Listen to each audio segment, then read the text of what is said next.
দেখুন, যেটা দরকার, যেটা প্রয়োজন আছে সে জায়গায় বাজেটটা ঠিকঠাক দাঁড় করতে পারেনি। শুধু এখানে এখানে এখানে একটু দিয়ে চমক দেওয়ার চেষ্টা হচ্ছে, আর কিছুই নয়। নতুনত্ব কিছুই নয়।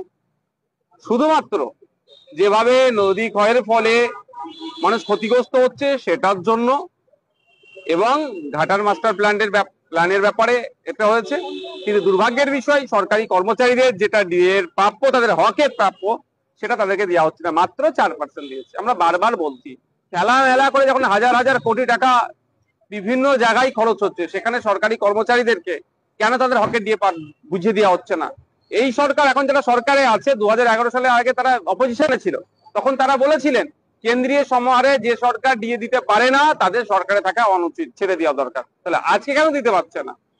অন্যান্য ক্ষেত্রে যেগুলো অপ্রয়োজনীয় আমি মনে করছি, সেখানে হাজার হাজার কোটি টাকা খরচ করছে। আর সরকার, একটা সরকার এগিয়ে যেতে, সরকার যেটা চলছে পশ্চিমবাংলায়, যারা অগ্রণী ভূমিকা রাখে অবশ্যই আমাদের সরকারি কর্মচারীরা, তাদের অক্লান্ত পরিশ্রমের ফলে আমরা একটা, তারা আমাদের রাজ্য এগিয়ে যাচ্ছে।